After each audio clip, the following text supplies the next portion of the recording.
Do-it-yourself wigs. It's do-it-yourself wig time. I woke up like this. No, I did not. Hello. I know, I have been working on this for way too long. So first thing you need to do when you decide to do-it-yourself wig is cap. There are all these different options, even within the different sub options. We have got a cap that's kind of like a dome cap, or there are a lot of other terms for this, but it's basically, it's not nylon pantyhose cap. It is more sturdy than that. That doesn't have any holes, so you wouldn't be able to ventilate if you know how to hand tie, but you could glue or sew wefts of hair onto a cap like this. And I think some ladies like it because it doesn't have ear tabs. Now me, even though I am new to this blending technique, yeah, that's me out there. I don't have much, but it looks like I kind of do. So now, even though I am like doing the whole blending thing, I still like ear tabs. It's personal preference. I'm gonna go with a cap like this. It actually has these like bendable, moldable, that I've only seen in my iWig cap before, type of ear tabs, so that way you can kind of like indent them in and they stay. Otherwise, it's kind of like the type of cap that you'll see on the inside of a lot of Jewish style type of wigs. They're not the only ones that use it, but this is the same cap I just showed you. Figure out what type of cap, maybe play around, get a couple of the different options. You can buy them super cheap at beauty supply stores, either online or locally. Shop around. The colors might be important depending on what type of color you're going to be using. So light colored, you would probably want, if you're going to do a light colored wig, so that way you couldn't see through the wefting. Anyhow, all of those things are good, but I like this type of wig cap. I just wanted to show you this one.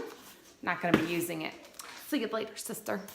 So once you determine your cap style that you like, then you got to think about what kind of wig you want. Obviously, we've talked about hand tied, which means you've learned the art of ventilation, and so you take a tool and you use a lace cap and then you hand tie every single individual strand of hair to a cap. Also have the time to do that.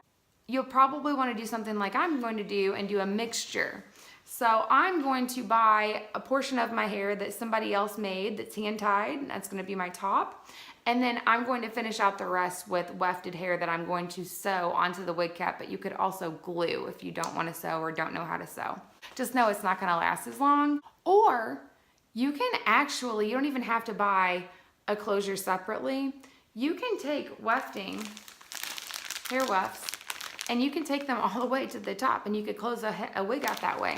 You just have to be very strategic in how you lay it so that it covers the front so you can't see the wefts. So many different tutorials and YouTube and videos and things that touch on how to do that, because some people are on a budget and they don't want to buy a closure separately, and you can make it happen. So look out for that. But I'm not going to. I like the way that a silk-based closure looks. I like the hand-tied, I like the silk-based. So my videos are not going to be focused on just using wefts alone. So let me show you some of the closure options that I have to work with in my house right now and that you might want to look into yourself. I like my hair to look as realistic as possible, so I prefer what we call either a closure or a frontal.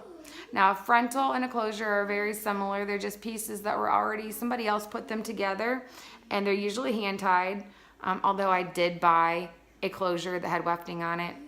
I'll show you later. But there are frontals, which means it's a frontal piece, so it attaches to the front of your wig like this. Or there's closures that attach in the middle like this, like the crown area to the front. But they're pretty much doing the same thing. And then all around that area, you would just fill in with either ventilating yourself hand tied or using wefting and putting it on there. Now, moving into what I'm going to do in making my wigs is I'm going to use closures for each of them. Now, one of my closures is actually going to be a topper. What did I say there? Yes, be crafty, be innovative. I'm not the first one, I'm sure, to think of using a topper in place of a closure, but just think about all your options. Okay, Clementine here has on one of my wigs that has a silk-based closure on it.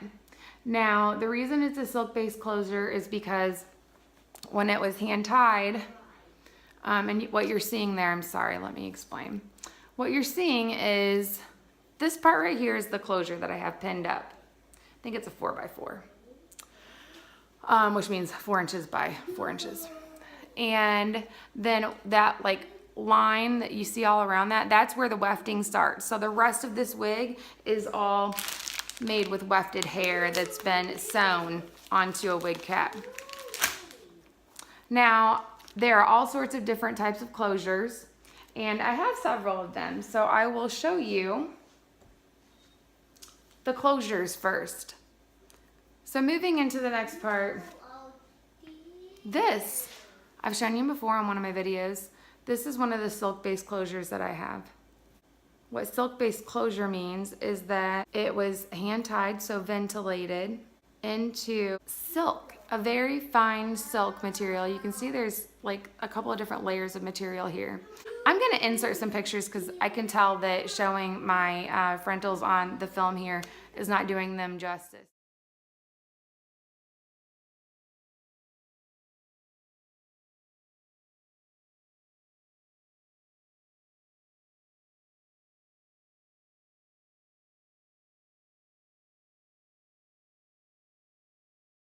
Well, this one I didn't actually buy from a supplier. I bought it like from a girl who had bought it from a supplier. So, but she did say it was silk-based, and it certainly is. It really is. That is awesome. It's perfect. You can't see the knots.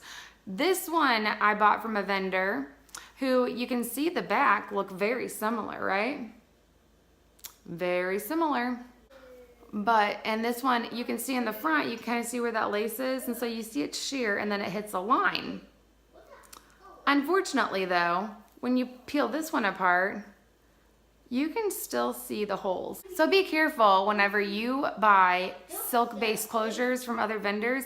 Ask them to do close-ups and show you, because, you know, being honest here, they can either A, put a finger into there so it looks flesh toned and so it looks like it is similar to this one. You can definitely tell the difference there.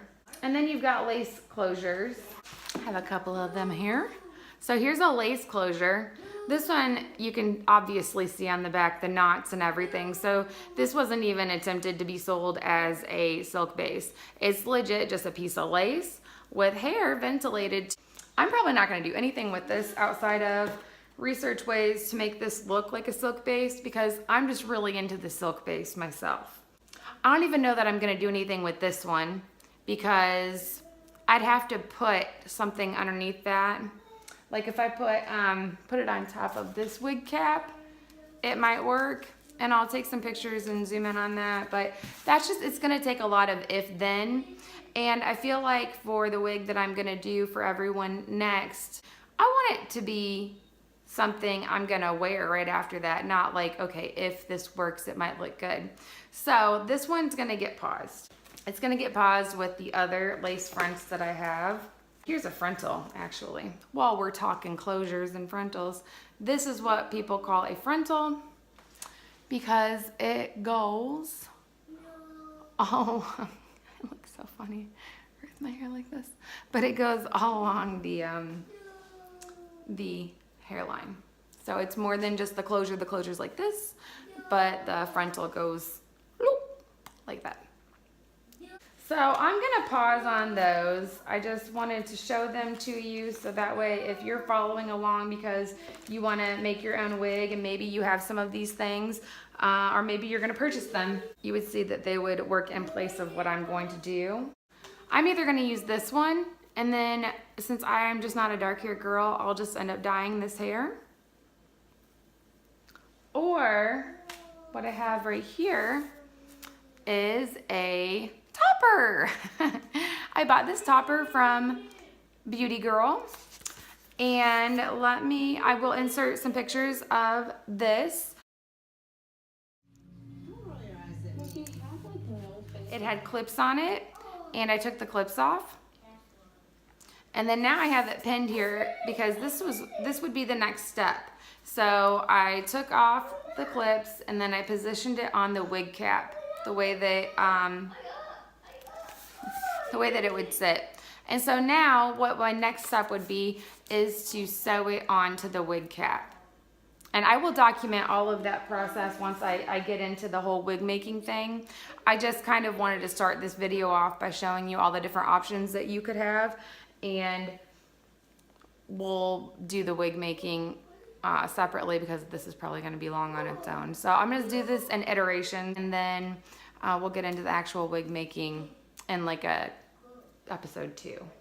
I might also use this, which this is a topper that I bought from that same girl that I just bought this from a girl who was reselling it on Facebook. And I thought about this one as well because this is another great silk-based topper. It looks like skin. I mean, obviously you could use some powder or you could dye that to better match your skin tone, but I love it. I say the lighter, the better, because you can always put something darker on it to make it look darker. You can't do the reverse. It doesn't work out that well. Same thing with lace. I also do have another topper that I bought. I got a good deal on eBay. I was hoping that that would arrive by the time this video is made, but it's coming today. It should be here any minute. And as soon as it does, I will insert a clip of that. Once I get that, I'll figure out which one of these I'm going to use to move forward on do-it-yourself wig, and we will go from there. But the other thing that you'll need to do, once you determine if you're going to use a closure or not, is you will need to then get hair, right? Bundles of wefted hair. You can either buy hair that's already colored to the color you think you're gonna want. It's usually a little bit more expensive when you do that, just like customizing a wig. Or if you somewhat know how to color, or you feel like being adventurous and learning, you can go light and then deposit some dark tones on there, or tone it if you just want to be a bleach blonde, but you're not digging the yellow. Or you can do the alternative and get dark bundles of hair and then lighten them. If you're really beginner, spend the extra money and just have either somebody else do it for you or buy it pre-colored. Or buy different colors of hair and, trade off so it looks like a highlight. Again, all of the options are out there for you, but you just have to determine what you want to do and move forward. So I just wanted to show you everything I was working with because I'm struggling here with getting forward and making a video, and I thought if I show you everything that I'm working with, then the next step I've already shown you, we can just move on with the wig making and get it rolling. So stay tuned, more to come, and have a good day.